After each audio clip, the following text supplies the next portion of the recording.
Dneska sme sa tu zišli na pôde Jeseňovej lekárskej fakulty pri veľmi milom podujatí 27. ročníku Šubiakových dní, ktorý tento rok je ako prvýkrát vyhodnotený ako národný kongres s medzinárodnou účasťou. Je to vďaka tomu, že máme veľký záujem širokej odbornej verejnosti o prednášanie na našom kongrese zo všetkých pracovísk na Slovenskej republike, ale rovnako aj v Českej republike.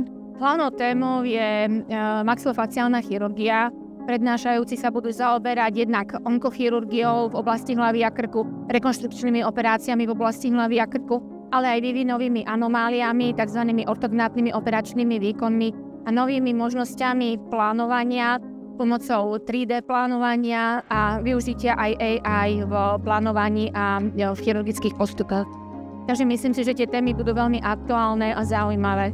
Tým, že máme veľa záujemcov o prednášanie na našom kongrese, sme tento rok prvýkrát rozšírili odbornú časť nášho kongresu na 2 dní, takže prednášky budú prebiehať aj v piatok, aj v sobotu.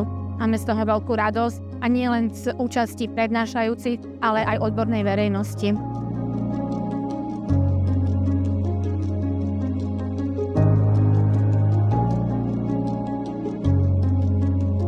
Sledujeme naozaj vývoj tohto tradičného podujatia, ktoré bolo založené pani docentkou Statelovou, bývalou prednostkou kliniky a teraz pani prednostka Janičková spolu s mladými entuziastickými kolegami poviem, že dali tieto dni do takého nového šatu. Jednak sú dvojdňové, jednak sa preniesli na pôdu fakulty, za čo som veľmi rada a stali sa vlastne aj národným kongresom a národným podujatím orálnej a maxilofaciálnej chirurgie so zahraničnou účasťou, čo znamená, že tie vzťahy v tej zubarskej komunite na Slovensku a aj smerom k Čechám sú naozaj dobré.